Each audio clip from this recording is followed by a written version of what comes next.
I be having to catch myself, especially being an NCO, right? I'm around, my subordinates, so I'm around even people of higher rank, and I just be talking, like, I'll give you a perfect example. I went to Warner Robins for that leadership course. Shut up.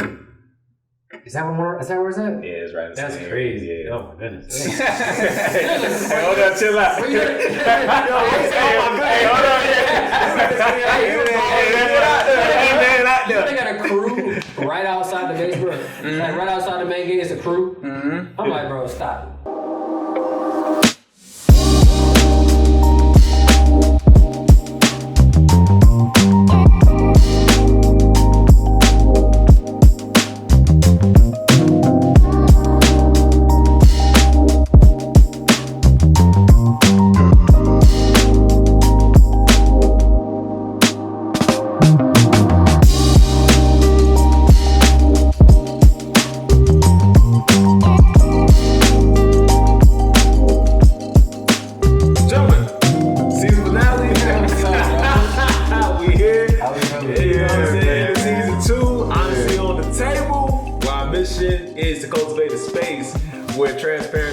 And humble curiosity serve as our healthy roots for individual and collective progress. We are here. Self-awareness is key. We gotta do that check-in. 2023 just started, so let's get to it. How y'all doing? How y'all feeling? Well, we're gonna start with the elder in the room since a nigga did just turn 30. Hey, 30, man. Oh my gosh. Hey, it was lit. Bro, celebrating. Birthday it was lit celebrating you, man. It was great. The birthday was crazy. We're gonna talk about the birthday a little later. Right? We're gonna say that for the recap. We're gonna say that for the recap. Yeah. Recap Valentine's Day week. You know what I'm saying? It's Valentine's Day. But yeah, man. Besides that, bro, I appreciate y'all for fucking with me on my birthday, man. Had a great time, great experience. Bringing in 30, leaving my 20s. Hey, it's 30. Hey, it's gonna be it for all of us, man. Yeah, it's 30 for everybody. It's gonna be E in June. So it's gonna be we started started off right. So yeah. I appreciate y'all for blessing me with that, man. I really much love with you guys. Much love. It's been a great season. Like for real, it's been a very, very good season, man. A lot of positivity. I've been getting back from feedback from other people, from fans and shit like that. So I'm loving it, man. So I'm excited for the next 5 seasons that we got prepared. Gotta continue to run it up, man. You know what I'm saying? We need it out here. We need it out here, man. So, but I have it's good. You know what I'm saying? Starting the spring semester. Last semester of coursework, gentlemen, and then after that, I start my early dissertation studies going into the late spring and summer. So that's like what, like shorter? Like it's like what, 1 class or 2 classes? I have 2 classes left. Those are just lecture classes, right? Yeah, and then after that, I have the choice. I was just told this. I have the choice of whether to opt out of what I want to teach going into next year, so I can have more time to just focus on my own shit. Focus on my dissertation. Yeah. That's actually the stipulation in my scholarship. It didn't say anything about I have to teach compared to everyone else's scholarship. It's like teach where though? Oh, at the school, because it's required for. It's required as PhD students to teach. Social but because of my particular fellowship, it's not required. It doesn't say it in bold and fine print that I have to teach compared to my peers. I mean, do you feel like you need to practice? Oh yeah, I'm definitely going to teach. Okay. But I just feel like in terms of me getting a leg up on my disc work and try to get myself out of here 2025. Yeah, I might opt out my 3rd year just so I can just have my space and just do my own. Yeah, definitely have your space, bro. You need that. And then come back 4th year. I already know where I'm going. I already know what I'm doing. I already have my proposal done. I already have all. You know what I'm saying? So then at that point, all I gotta do is just show up, do my work. Dissertation. Is that 4? Huh? Is that 4 years? It's full to infinity, bro. I've met some folks who are 11th year, 10 year, 9 year programs. Yo, in the program, man, they just stuck in dissertation land. They ABD, as we call it. All but dissertation is done. So they would be out there living their life. They got full-time jobs. They got families. So they'll be out there 8, 9, 10 year PhDs. Shout out to y'all. Y'all going to graduate. I'll be right there with you. But I ain't doing that. I ain't doing 10 years. I'm doing 4.5. That's what I did for my 2 degrees first time around. So I'm going to stick to that number. 4.5 at the latest. So I'm gonna be on my Porter thing, man. Y'all gonna have to just the Porter be getting locked in. Hey, I'm gonna get locked in my last 2 years too. So that's enough about me, man. Enough about me. We'll get to that.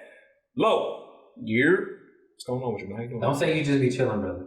Man, but y'all know the vibe. Right, that's his thing, bro. That's his thing, bro. Somebody in the comments, they were talking about, they was like, yo, Lo always talking about you just yes, you just I'm chilling, just bro. chilling, bro. Y'all know Chilling. I'm a private individual. I move in silence, but I don't really speak on too much, bro. But I always tell y'all I'm focused. I'm on my mission. That's it. That's it. Bro. So New Year, same shit. I'm getting to the bag. That man been saying that since the promo, Hey, the first promo. hey, Yeah, that's it. consistent. That's it. Yeah, Porter, how you feeling? man. Hey, man. I'm glad to be here, man. I'm glad to, still be pushing, still be in a phase in a season where, I'm just appreciating the blessings, and every day is a fight, and I think that's really where I am. You come to that realization every day is you fighting for whatever it is that you want to obtain. So I've been developing a lot more in my practice. At this point, I've started the real estate closing practice on the side as well. So I'm super excited about that. Yeah, man. Yeah. So that's what like folks when they about to close in their house, you the person that look over everything, make sure everything. How much do you usually charge for that? Yeah. Hey, listen. Tap in with me, man. Definitely. Because things can always change. Things can always change. But definitely, I started that, so I'm super excited about that. And I'm just glad to keep building, man, with you all and just with the firm. And you got to just stay consistent, because sometimes it get hard when you get low. When entrepreneurship, it be like the ebbs and the flows. So figuring out how to get that consistent stream has been my main thing for sure. That bitch will take you through. Everyone take you like, shit.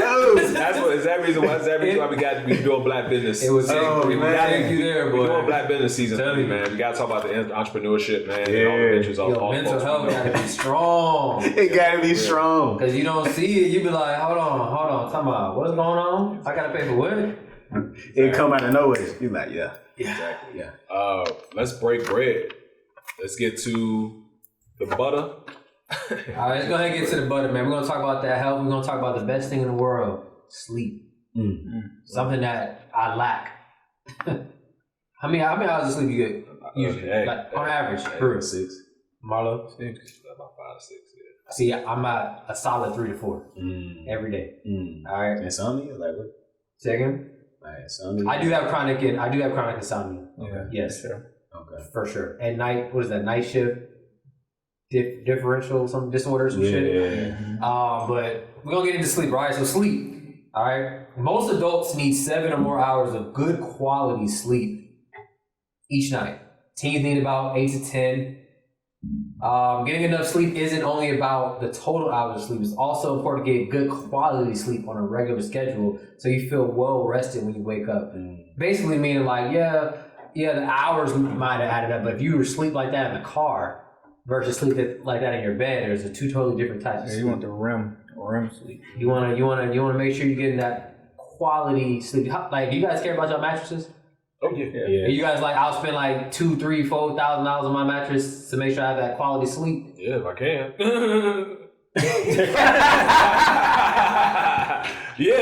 When I will, I will. I love quality mattress. 2, 3, 4, 5. He kept going up. Yeah. He kept going It was like $200, $300. That's 2. Hold up. I thought he was talking about man. You guys have 100. That's about thousands, brother. I was thinking plug prices. But y'all know the mattresses be getting up to that. They do. It's an investment. It's definitely an investment. So I definitely want a sleep number, bro. if you're having trouble, right? So stress or anxiety, pain, certain health conditions like heartburn, asthma, some medicines, caffeine, alcohol, drugs, untreated sleeping disorders like sleep apnea or insomnia. Those are things that can really mess you up and your sleep. All right. So the things that it costs, your memory issues, mood changes, weakened immune systems, high blood pressure, trouble with thinking and concentration, increased risk of accidents, heart disease, low sex drive. Really? Hey, getting that rest, man. So, funny story to talk about the, not the low sex drive now, about risk of accidents. So, my first car accident, that I've ever had. Huh? Fell asleep at the wheel? I fell asleep at the wheel. Same. For real? That was your first one? Wow. It was Blue Flame, bro. Blue Flame. Man, Oh, in Blue Flame? Oh, yeah. I used to be the spot back in the day. Yeah. What? No. R.I.P. Yeah. We're talking about his car. It's a car. Not Blue Flame. Okay. Lord. Oh, yeah. No. The blue one. Blue one. The blue Mustang. The one I bought from. Yeah. I actually got a flat tire. I ain't like Yeah, that's crash. Oh no, I crashed. So like I was like coming home from so I had just lost my scholarship, right? Yeah. And so I started working at an Avon factory, bro. Sweatshop, boy. Had me, in that thing 13 hours just sweating. So I'm coming back from it, bro. I'm in Berkeley. And I'm pulling up at a little stop. Like, you pull up at stoplights, like I'm pulling up to it, so I'm squeezing out on my brakes. I'm like, all right, I can take a little 5-second nap real quick while I'm squeezing down on my brakes. And then like I woke up by hitting the back of somebody's car, and I was like, oh shoot. Kind of, so that was my first accident. Sleep was really important for me, and I just wasn't getting enough of it. So just want to throw it out there. Make sure you guys are getting that sleep. The benefits, all right, stay sick less, all right? You stay at a healthier weight. You lower your risk for serious health problems like diabetes and heart diseases. Reduce stress and improve your mood. Think more clearly, and you can, do better. So you can do better in school and work. Get along better with people. Make good decisions. Avoid injuries. For example, drowsy drivers can cause us thousands of accidents each year. This motherfucker. Me. So get your sleep, y'all. Yeah, I was lucky enough just to hit the curb. Yeah, I and I was like, damn. Yeah. Well, I was like, oh shit, damn. I called my dad now. Yeah, I had a couple of close calls. I remember I brought one of my fraternity brothers. We went down to Orlando. I was surprising my girlfriend at the time for Valentine's Day. And I pull up, that's from Fort Valley, Orlando. It's a couple hours, right? So I did this for the moment. I'm like, man, you know what? I'm just going surprise him. Man, I'm falling asleep at the wheel. I'm talking about like I literally woke up and my LB woke me. He like, bro. Yeah, I'm like, I'm good, bro. He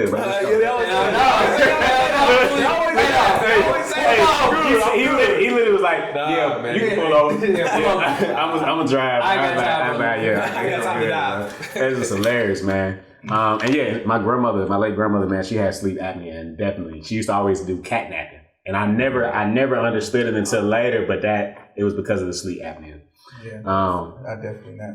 Yeah, you nap like that too. You hear everything. I gotta get one nap. You gotta get one nap here, bro, or it's over. In between the day. That's crazy. We got the butter, now we got the bread. The bread. So in terms of financial literacy, so I think it's important to discuss why financial literacy is important. And so as we hear the terms, when we think about literacy, we're thinking about literature, which involves some form of reading. We understand with reading comes comprehension, but more important is to contextualize.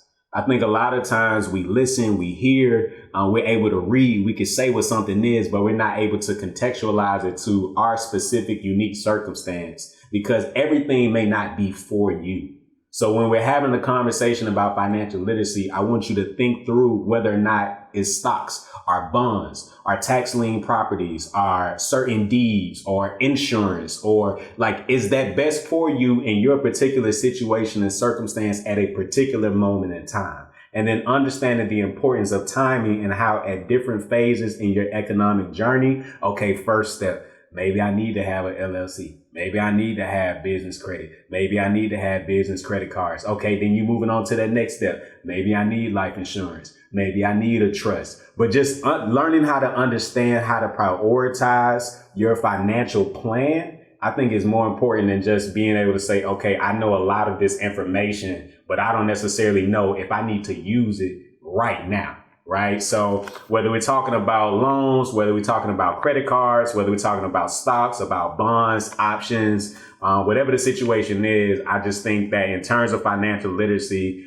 understanding your specific situation and understanding that it's just not about making money, but it's about saving money and investing money. And so that 3-part process, I think, is important for anybody. And, we'll tap in.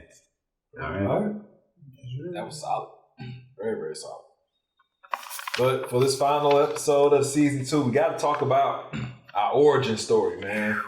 Coming from where I'm from. Got that from Anthony Hamilton. Classic record. Coming from where I'm from. Gentlemen, as we ascend in life and we start to hit these milestones and we start to challenge ourselves to go further, I happen to think about for myself in my context of like, damn, like I've been so dedicated and driven to where I am because of what I went through when I was 14, 10, you know what I'm saying? 17 when I was in mama crib, you know what I'm saying? When I was under dad's tutelage living with him during those summers, like those things played a significant role in where I am today. And so I want us to sort of tap in different areas, right? In different areas of our origin story. So we were talking in pre-production. This is what makes it so funny, right? So I'm 29, soon to be 30 in July. I was 28 years old when I found out calling myself a Grady baby was counterintuitive to, and ironic with me being a race scholar, not knowing that Henry W. Grady, the founder and active practitioner of Grady Hospital, was a famed eugenicist, meaning that he studied medically, scientifically, based on racist ideology that whiteness and white people were more superior than black people. So he would perform different case studies medically on black people to justify his thoughts that white people were superior than. And so to be from Atlanta, calling yourself a Grady baby is like a cultural norm. It's like a cultural marker. Like that's just something you wear as a badge of honor. And it's so crazy to know that I just found out about that inside of 2 years ago.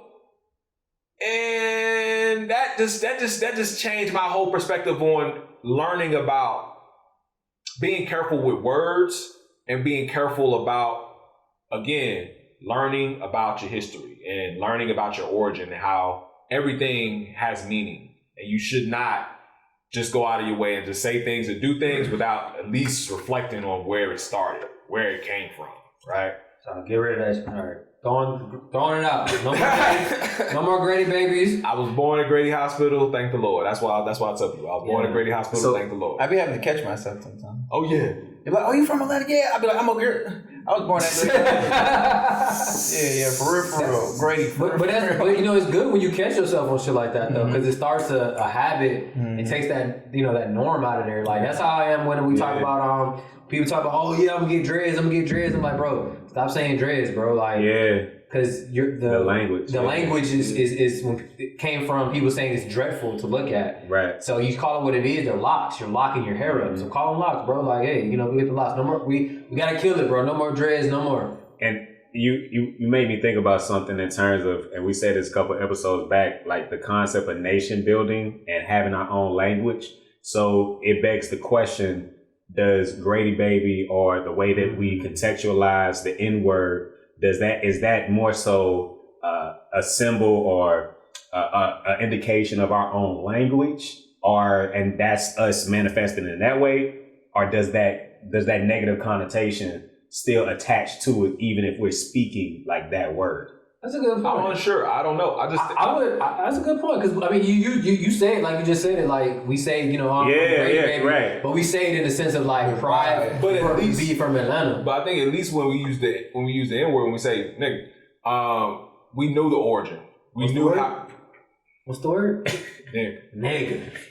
And we say it in different ways. But we is that a language? But we know the origin. We know where it came from. Right. But every time I talk to somebody who's from Atlanta or who was born out of Grady Hospital, the origin of Grady baby, they're like, I didn't know that. So it's like, in a way, we have to create space to try to contextualize it and reframe it to where it's ours, so we can reclaim. I agree with that, because we're moving in ignorance, because we didn't know that. Mm-hmm. Yeah. You know what I'm saying? But now that we're not ignorant no more to the fact, now it's like, okay, I'm aware of it, so now let's and just like nigga, bro, like you talk about nigga all the time, like, oh, don't say that out, something, right? Or like the older generations, right? Like, I would never say that. Do you know what that means?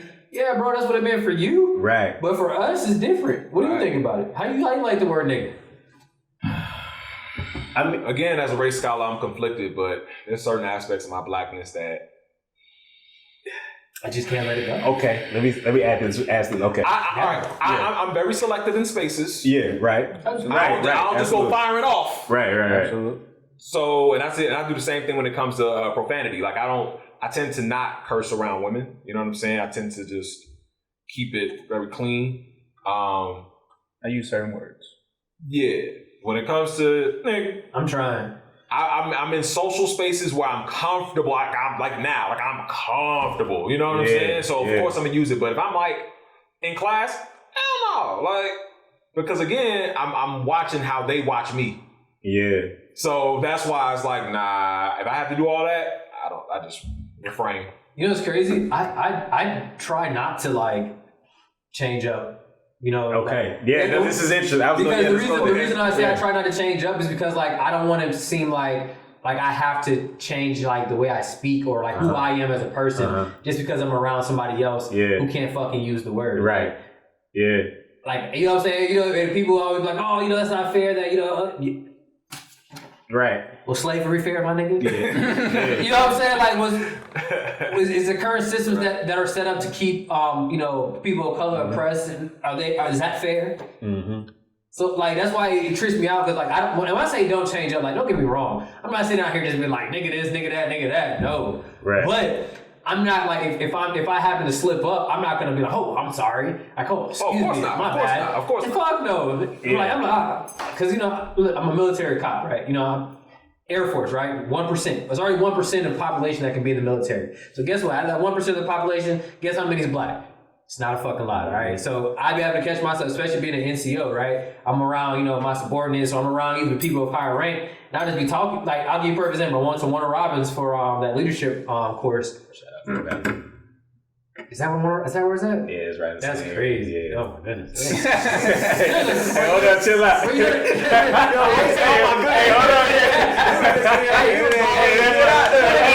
They got a crew right outside the base, bro. Like right outside the main gate is a crew. Mm-hmm. I'm like, bro, stop. Strategy. It is a beautiful strategy, but Yeah. anyways, when I was down there at that leadership meeting, bro, I'm in there with like a whole bunch of like E8s and E9s, right? Which is like the highest you can get an enlisted structure is E9. So I'm in there with like very big win people, and I'm doing what they call my capstone, right? You know, it's basically like a presentation of what we learned throughout the course, and you got to come up with a speech and, you know, say what you learned, right? Now, granted, I did that speech in 5 minutes, all right? Now, That's good or bad? huh? It depends. It depends on you killed. If you killed during that 5 minutes. Oh, I killed, bro. What, bro? Come on, they was clapping. I all speeches need. Yeah, they was clapping, bro. Because obviously, like, there's something about me, bro. Like, I'm a procrastinator, bro. But like, I have to, because like my best work comes Under pressure. Like, if I don't have no pressure, I give you enough. But you, at that person sent me, bro, I'm coming clutch. LeBron in the clutch. You heard I said that, right? Not MJ. LeBron in the clutch. Right. Yeah. All right. Oh boy, well, that's a whole nother conversation. So during the whole time, like, it was funny because I was like, so like, you know, during the you're supposed to be very professional, not cuss. I was cussing. I said nigga. What? Yes, bro. Like I was like, you know what, man, fuck that shit, bro. They was like, what? Bro, they stood up and applauded me, bro. And it's funny, but I'll tell you what's funny about it though, is because when I got there, the first day I was there, you know, we get to explain, you know, talk about ourselves. Talk about that I had a podcast, right? They're like, oh, you got a podcast? I was like, yeah. They was like, oh, let's see. So this one guy's named Senior Hope, bro. This, you know, white dude, bro. Like the whitest of white guys you ever will see in your life, right? Dude, I think he watched 5 of our episodes. And like in one day, the next day came to my OG, was like, he's like, oh, sorry Phillips, he about that. And I was like, wait, hold on, what that mean? He was like, no, he's like, you about that. Yeah. So I respect that. I was like, Yeah. I couldn't even be mad for him doing this. I was like, yeah. Yeah. I don't know how I feel about that though. I said, see, What does that mean? You about that? nigga, what do you mean? I wasn't about this. Yeah. I was about this. You saying you're pro-black? Yeah, like basically, like, you been yourself. Yeah, so basically, like when he talks to me or when he interacts with me, and based upon the podcast episodes that he watched, he understands like, okay, like this is just a mask. Like Sergeant Phillips is a mask. Right.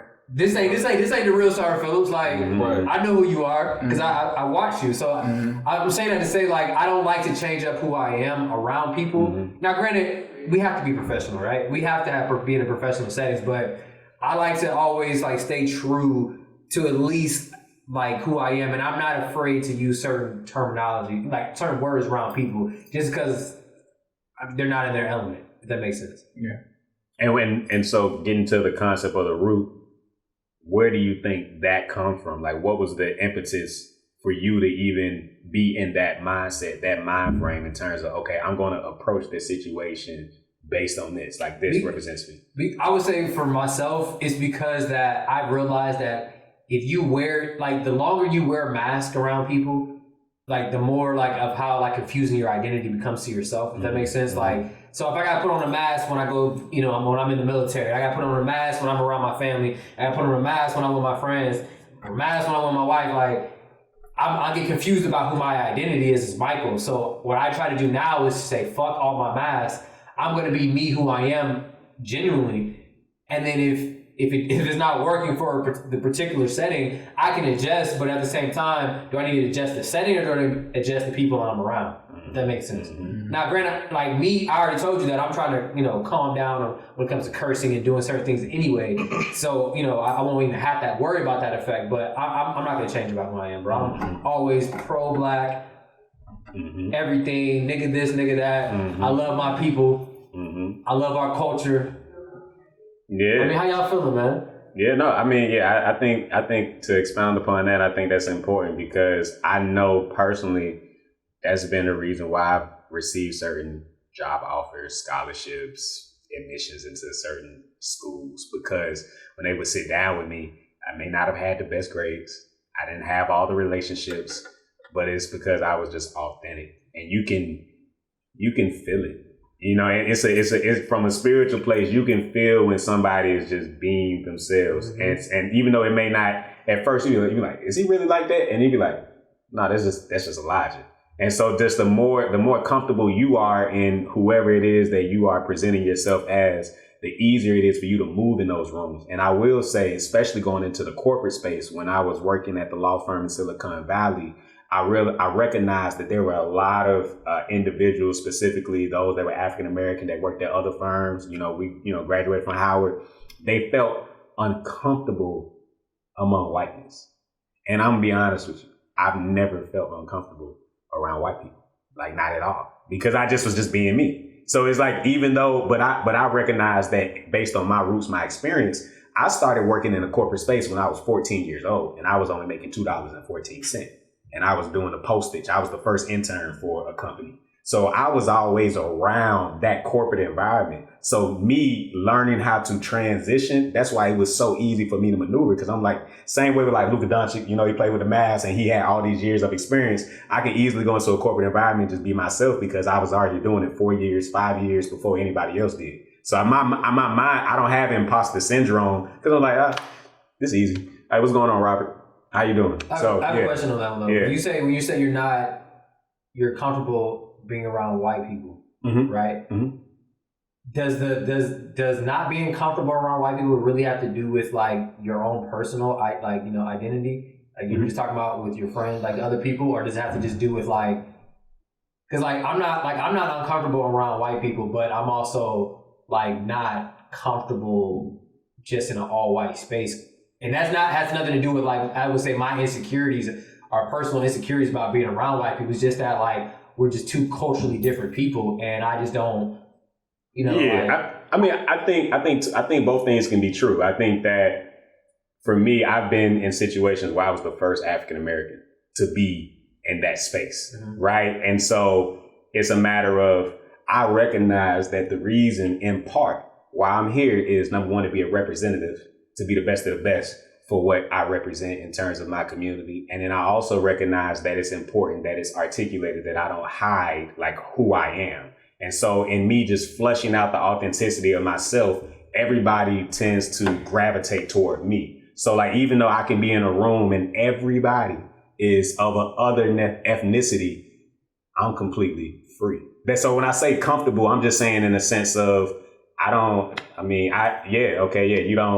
do this or you do that, and I have no interest in it. Like literally, I remember I would at like so many different experiences where, you know, we'll be talking about how we like our steak, you know, initially, and you like yours rare. No, I think that's really odd. And, you know, we would have these cultural discussions, and it's not bad. Nobody feels weird. And then they'll tell me experiences about certain things. Oh, I'm going hunting. I've never been hunting. So it's like, it's not like a, you know what I mean? Where you doing this and it's just like, no, I think it actually brings you together. And I've noticed that those who try to acquiesce, because then you have some black people that try to act like what they think white people want to see. Oh, I agree. That is from talking. Get from talk. You put on my voice. Yeah, like, hey, buddy, hey, Roger. yeah. You know what I mean? And see, and what I try to get across on this last point is be the best version of yourself. Whatever that is, be the best version of yourself. And as long as you're the best version of yourself, it doesn't matter. But if you have to, well, I've never done that ever in my life, and I just think that is something that has to be taught to us as black people when we go into corporate spaces, because that's how you control the room. But if you start accommodating, go acquiescing to quote unquote whiteness, how you gonna be the same person that's saying that you're trying to go against the system, or you're trying to, you can't, because you're actually feeding the same beast that you're saying that you want to oppose. That's not how that works. Right. You got to go in and you got to be yourself and stand on that, and then everything else will work itself. And plus, it's like riding a bike. Yeah, you know what I'm saying? Like, granted, of course, coming from where we from, it's predominantly black spaces that we've occupied and we've had the privilege of being in, right? So even me, when I was at NYU, I didn't really know what to do, so I was silent for the most part. I just let my grades do the talking. And so for me, going from that space, being in NYU for my grad school, and then coming here and being, reintroduced amongst, white folks and folks with different backgrounds, man. Yeah. This now is no longer so race specific. Now it's, gender specific, race specific, political, all these other aspects of identity that people want to put on the forefront. And so it's like, at that point, I knew that it's what advice I would give black folks who are engaging with white folks for the first time is to relax. You don't have to say anything. You don't have to be anything. Just, you know what I'm saying? Just that is real. Be in the space, take it in, say hi, how you doing, shake your hands, look them in the eye, you know what I'm saying? But you don't have to perform. Literally, you don't have to be what they, like Porter said, what they want you to be. You don't have to be what you think you need to be in that space. Nah, just scope it out. Keep that energy, and then you respond accordingly, and then you move along, and the next thing you know, you happen to say, dang, I didn't have to compromise myself or anything. You know why? Because you didn't just rush in it thinking you just had to be involved because you're in that space. You don't have to be involved. You don't have to immediately be, the center of attention. Now, granted, you're black. You are going to be the center of attention if you're a part of these white spaces, but that doesn't mean you have to act accordingly. It doesn't mean you have to speak every single time because you are the only one in the classroom and stuff like that. Or you're the only one in the boardrooms. No, you can relax. Say, oh yeah, I think Susan had made a good point. I think Jack, that suggestion, that segue is great. And at the same time, you're starting to pick up on their mannerisms. And then in time, you'll be able to learn how to navigate it in your own way. You don't have to just jump when they say jump or jump because you think that's what they want you to do. Mm-hmm. Just coast and go at your own pace and your own speed. And it's funny because I think we was gonna go down this path, but we down this path.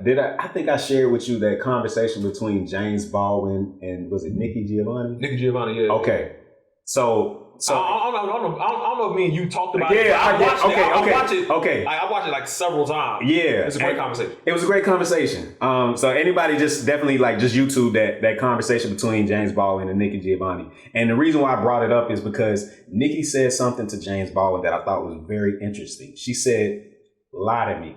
Oh yeah. The same way you lie to them. Same way you lie to them. And you smile, and you don't bring any discomfort, he was like, any displeasure. I can't do it. You do me the same way, and I thought that was very interesting because what it really speaks to is in part the powerlessness of the black man that is moving in that particular way, and the fact that his woman is acknowledging that is a position of powerlessness, and she's saying, well, if you do it for them, if it's good for them, why it ain't good for me? And I thought that it showed a power dynamic. And your woman being aware of when you're moving and you're acting in a way that is not truly you. And so I think for us as men, our women are watching. So how we engage in our friendships, our relationships, our work, our women are watching. How you gonna come in and start regulating and start saying you need to do this for the family and you expect for her to look at you as a leader, while at the same time, when she sees how you move in these other spaces, it's this, and it's one thing to respect, but it's like another thing to, you know, kind of almost lessen yourself or sort of kind of acquiesce or bow down to this other, like kind of just, you know, kissing ass. You know what I mean? Like you can, your woman can tell the difference. And so I just thought that was interesting, that whole conversation. Yo. Oh, yeah. facts. Oh, facts. Mm-hmm. Oh, so when we were talking about, Lo, you got anything you want to add? Sure. You chilling? Yeah.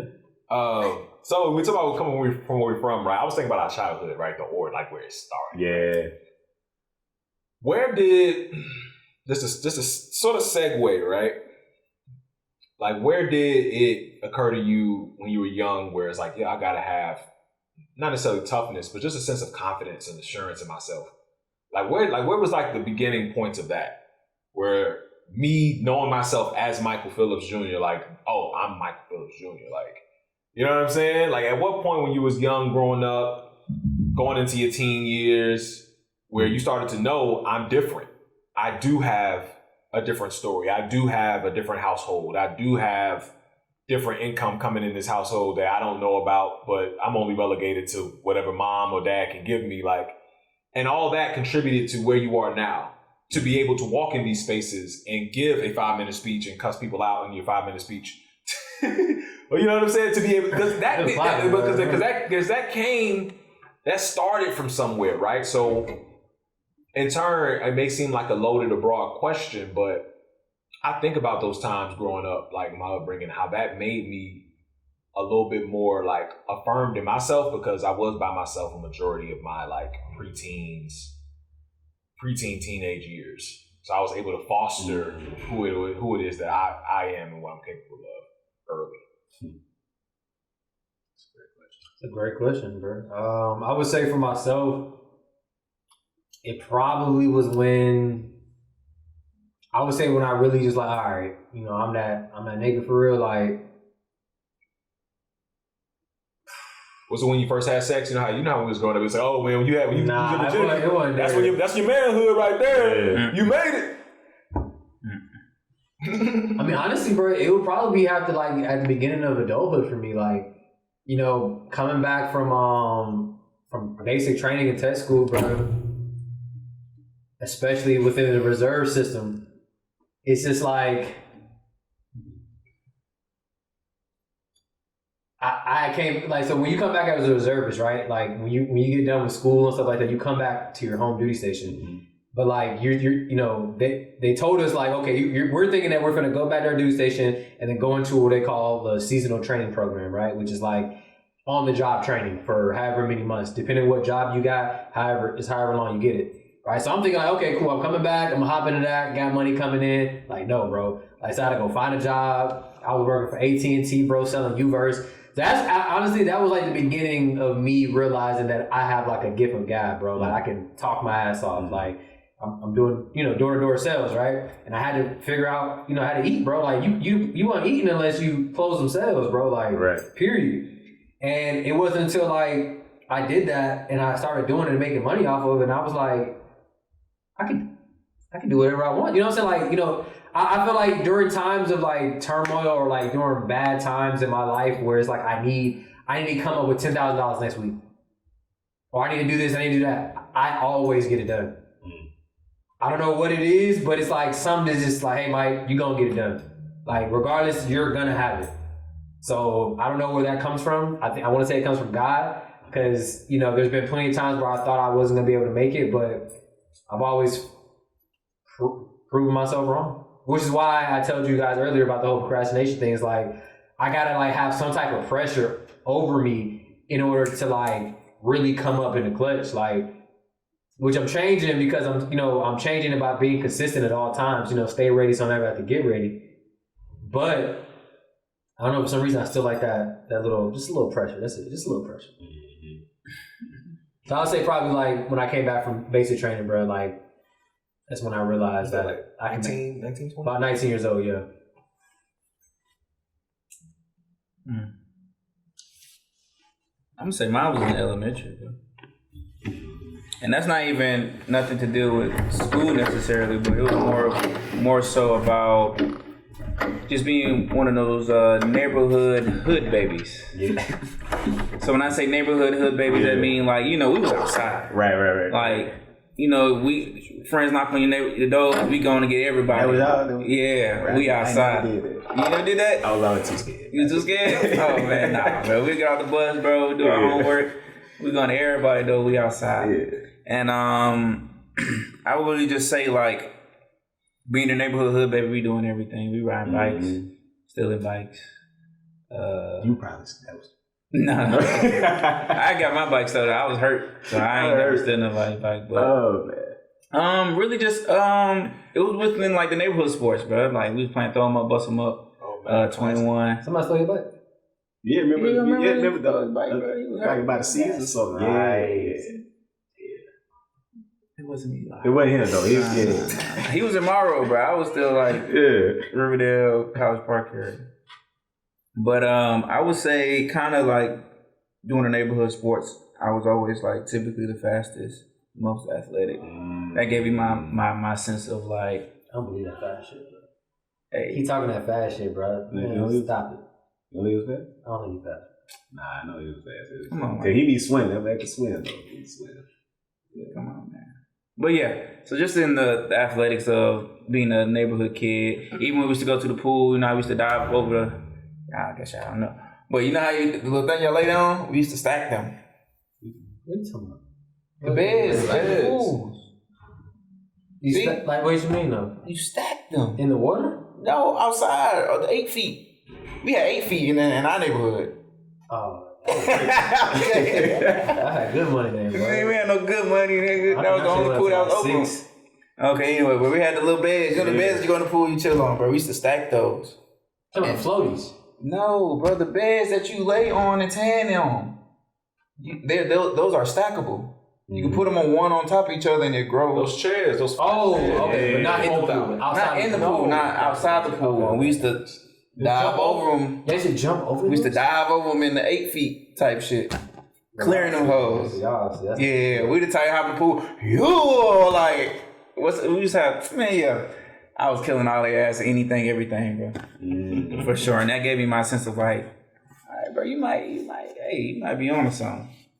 So that's my little quick little story. Yeah, man. Hey, man. Yeah, I think mine was starting in childhood as well.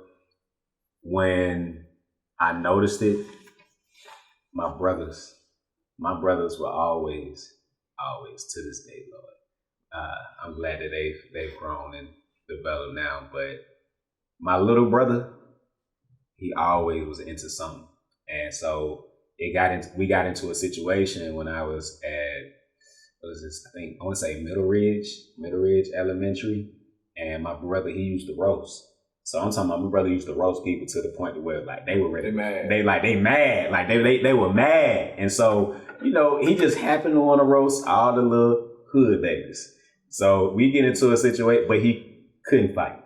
So it's a situation where my brother, he'll just sit there and just roast you like nonstop, your shoes, whatever on you. He like, bruh, come on, man. And so the guys would get upset, and so they tried to fight my brother. No.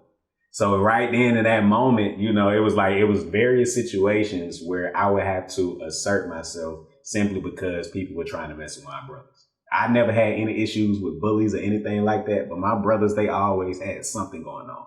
And then I would say it also came about anytime my mom, she would bring some new guy around. You gotta flex up on him? Just a little bit. Just a little bit. You know what I mean? Just a little bit. I ain't gonna lie, bro. I had a reputation. They ain't know they couldn't. What's going on, Tyrone? Yeah, and then it was especially Firm handshake. firm, And man. this little one. Yeah, like, right.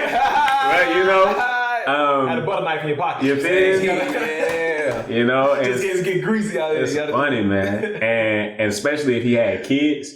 Oh yeah. Like I had to assert that dominance, like because me personally, I don't care about none of that, but I had to make sure they knew, like no, and because they'll try your little brother, like I had to go ahead and set the precedent when we wrestle, when we play football, when we play basketball.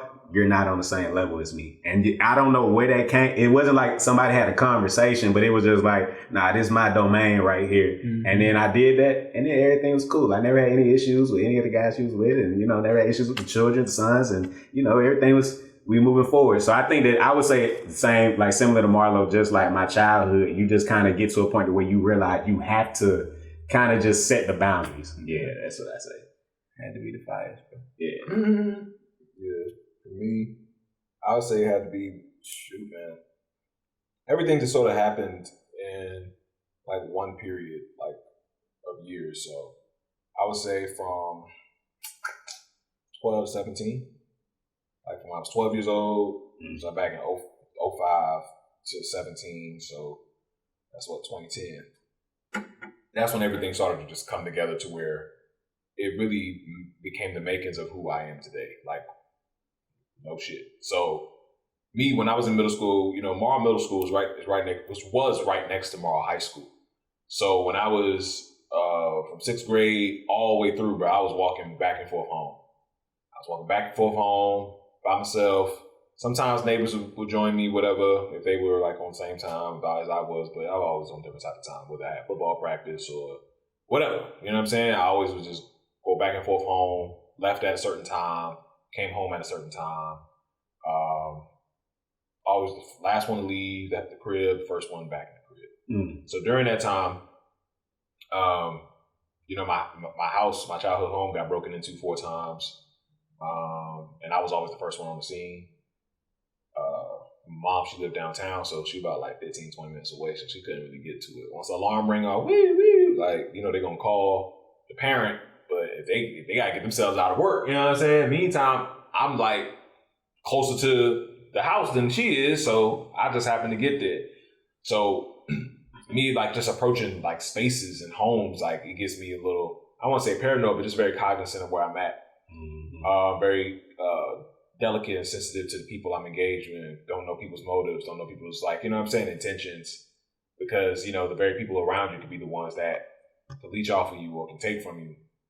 But I never wore it in a way in which I was like very cautious, but I knew that I just had to be aware. You know what I'm saying? Like that kind of thing sort of helped mold me and shape me. And also during that time, it was when I got jumped in 8th grade for the first time. Yeah. Give us a little context on that. Yeah, so that means they're gonna be 8th grade. That means you went to high school with these fools. Not well.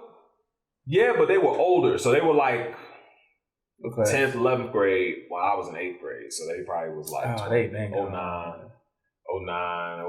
08. So, so when I was walking home, you know what I'm saying? Some dude was like, it was crazy. This is so funny at this time how this happened. So I was walking home and I was crossing the street. And as I was crossing the street, a dude was like, yo, come back. Whatever. First thought that came to my mind at that time was like, if he had tracked me down, he's going to follow me home. Don't go home. Turn around. You see what I'm saying? Like, don't have, you know what I'm saying? Don't keep walking if you knew or had a feeling that he ran. You don't know him. He ran to you to get you. So it's like, do I want to continue to walk and have him potentially chase, follow me for another half a mile to get home? Nah. So I just turned around. It was like, what's up? He was all like, yo, my man want to talk to you. And I was like, okay.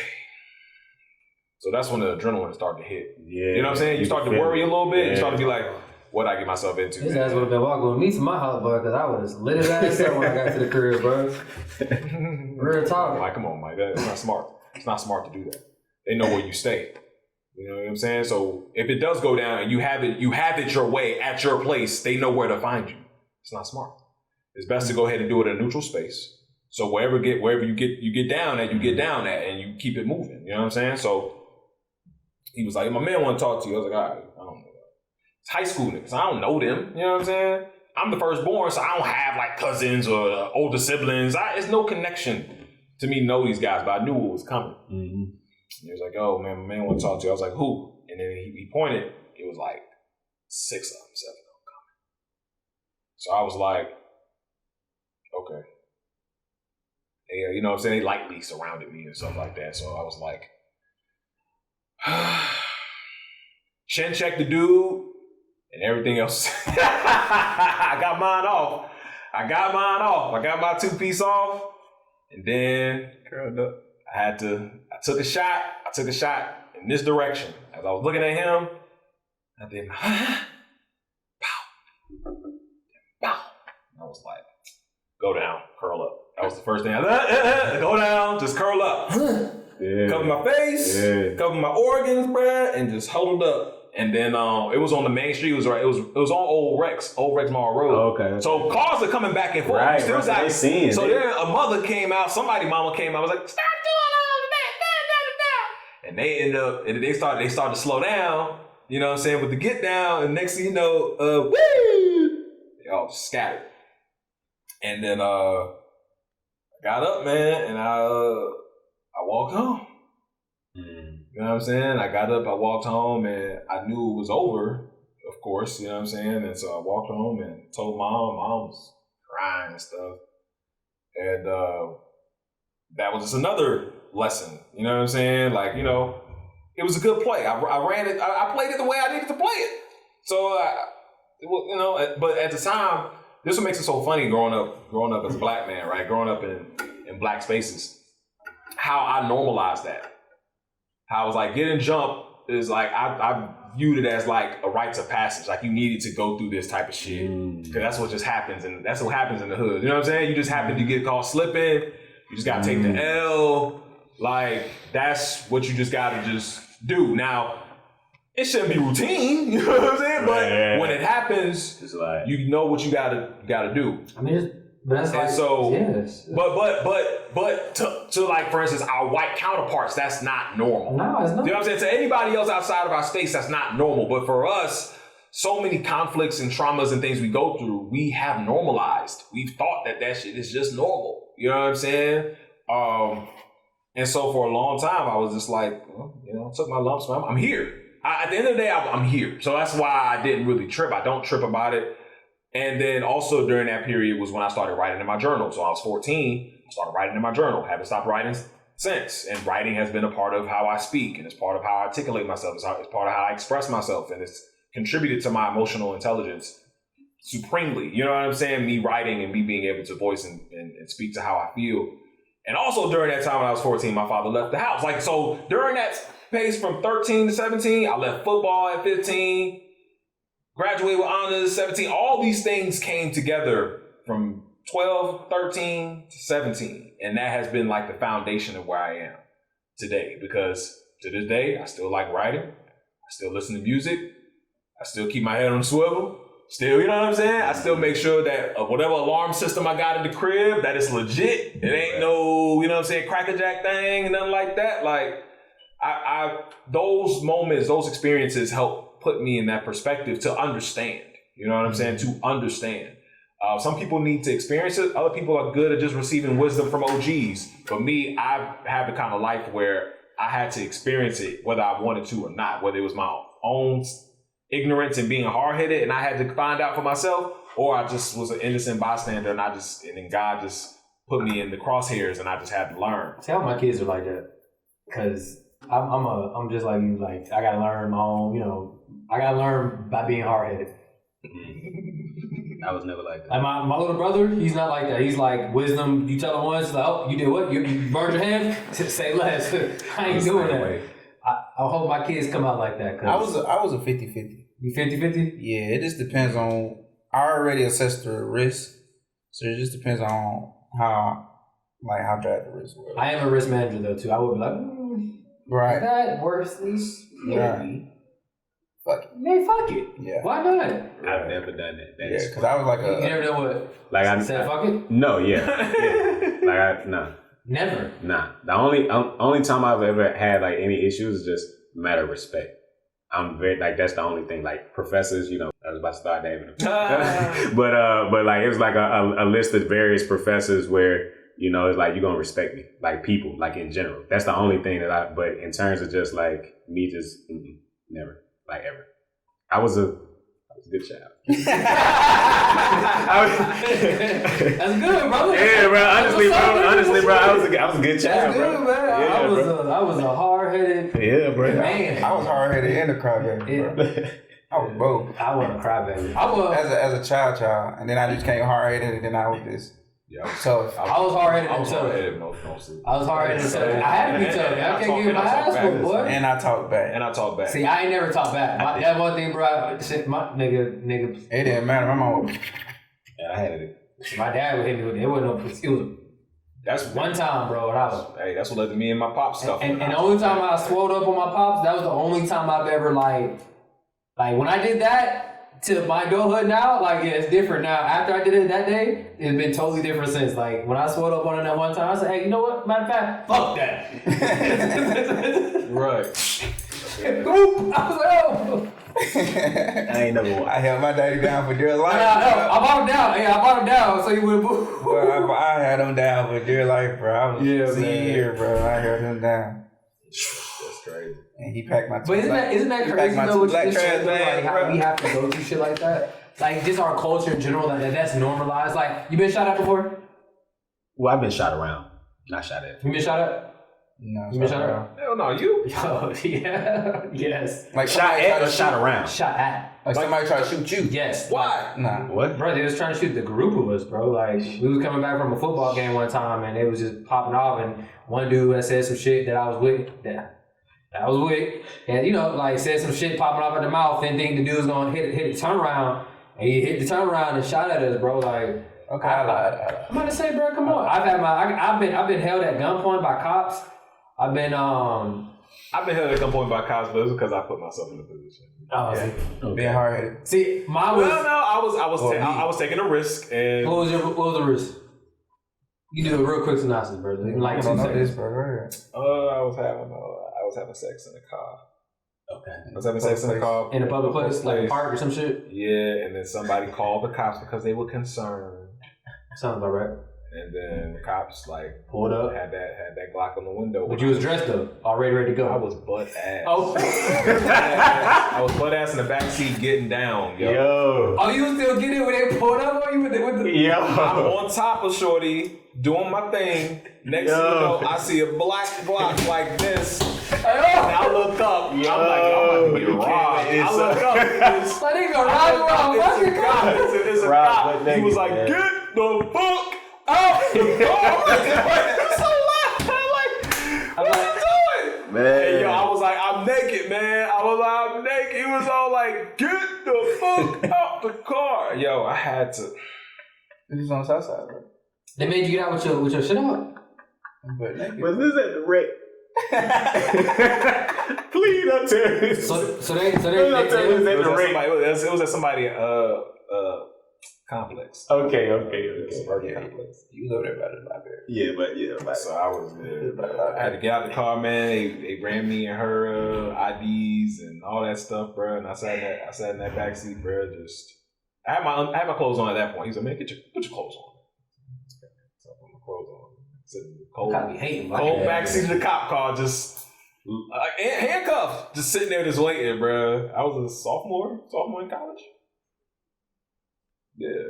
You was like college? I was in college. I was a sophomore in college. We were roommates at this point. Wait, hold on. Yeah. No. Yeah, sophomore. You was a sophomore? Yeah. It was the fall. It was the fall of 2012, fall winter. Okay. Oh wow. So it was man, and man, we got roommates that fall.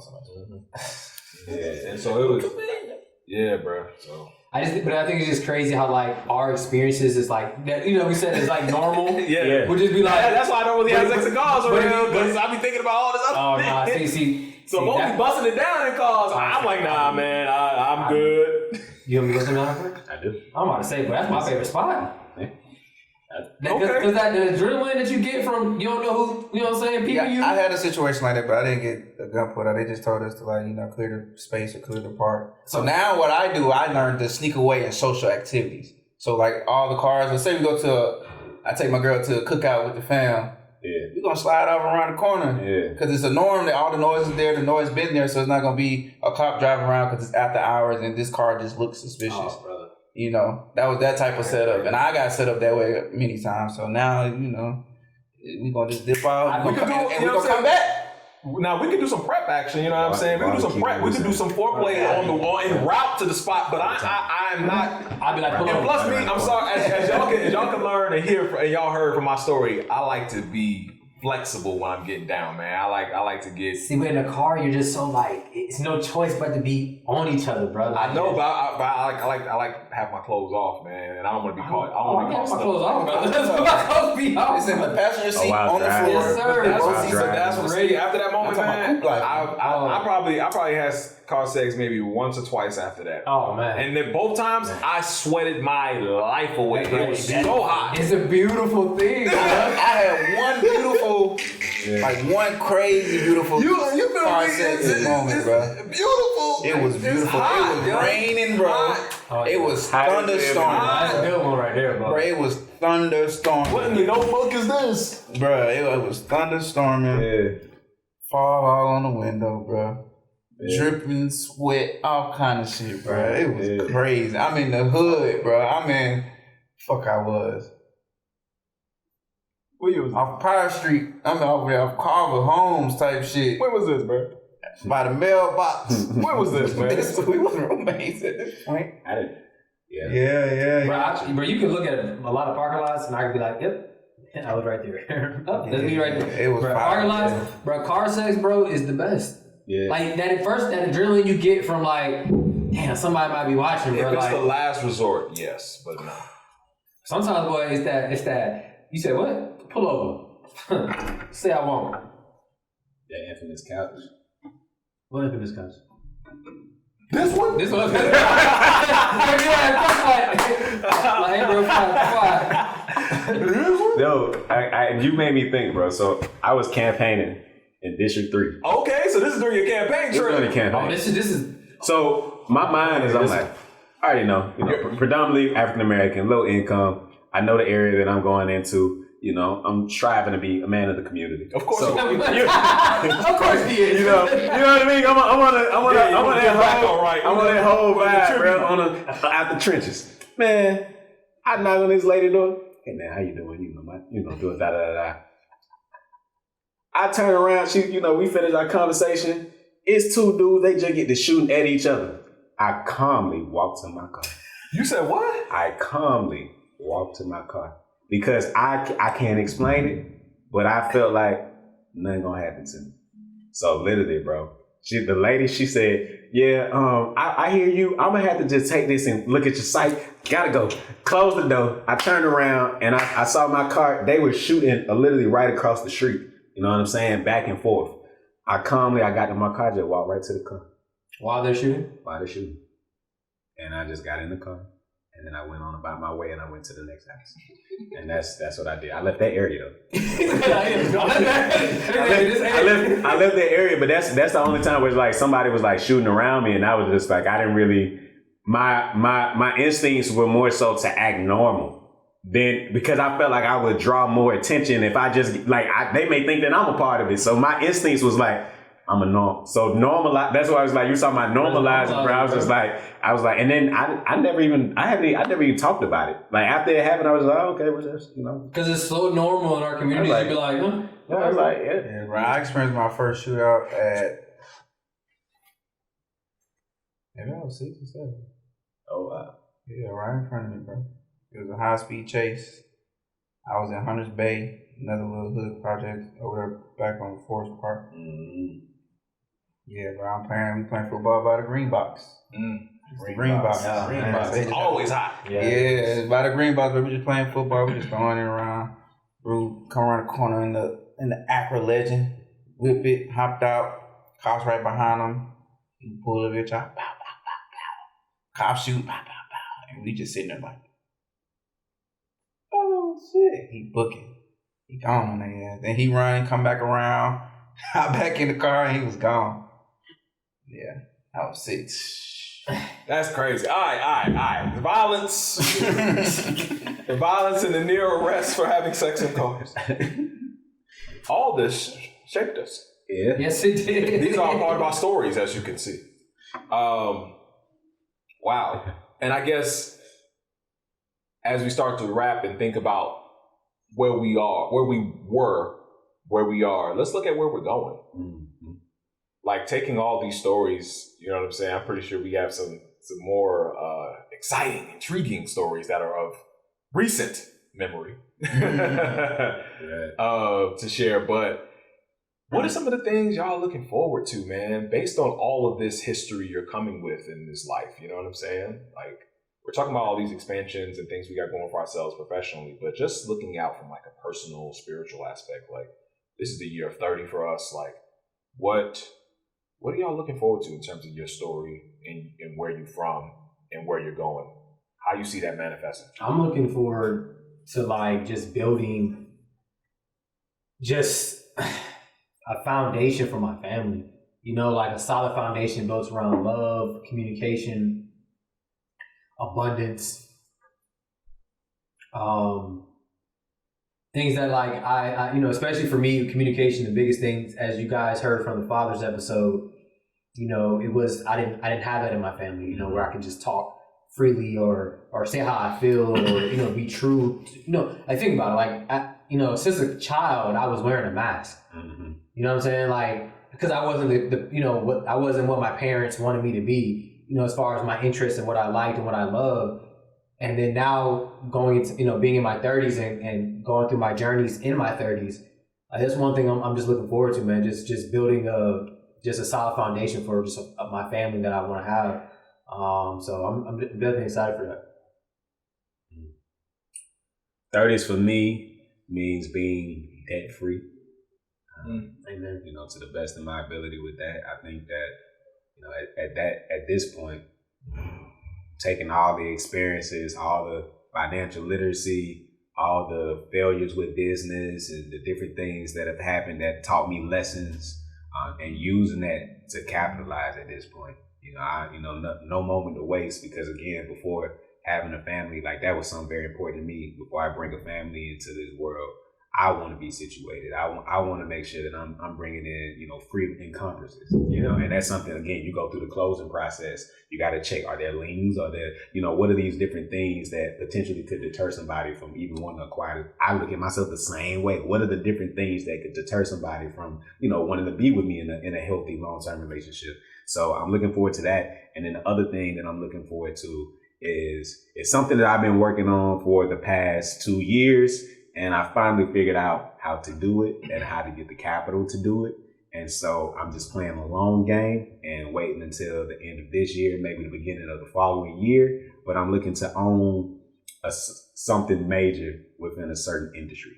I'm looking to not just be a consumer and to be a producer. And I've been working on it for the past couple of years. I was talking about it, you know, initially, and then I started writing a business plan for it. And it's been something I've been working on for a very, very long time. And I finally, once I committed to it, I don't know how, but like manifestation, guys started bringing me into the conferences where I would see the bankers or I would just see the relationships, and I would just get those relationships, and they'll tell me what I needed to do. And so hopefully by the end of this year, going into next year, I will be able to do it.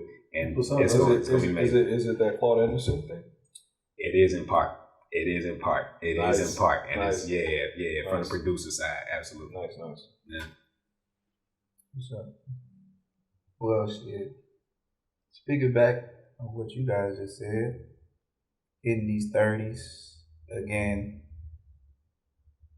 this is like our beginning and our layout for the foundation of legacy, right? Yeah. So from both of you guys said, basically, you know, not coming in a situation with no baggage, right? Whatever I did in my 20s, from the start of my adulthood to now, we could consider this manhood, fatherhood, husbandhood. I wanted to just leave that where it's at, flush it out, new slate, and just continue to build off that. And for me, it just, like I said, it's all about the legacy, financially, spiritually, emotionally, and also finding that wife and getting that emotional support and backbone that I need, and also a leader within her and a leader within myself. Mm-hmm. And that's what I'm excited for. So I give myself about like same time frame by the end of this year, going into 2024. It's lit. It's Up. Nah, it's up. Because really 2023 is really up, but like I said, I'm doing the debt snowball situation to knock out the debt. I should be done by summer, by the birthday. I'm gonna turn up. Leo season. Yeah, I'm gonna turn up, whatever, and then be back on it. Hopefully the market goes down too. I want to buy another house. I'm gonna go townhouse this time. You know what's gonna go down. You know how this economy works. It's cyclical. It's cyclical.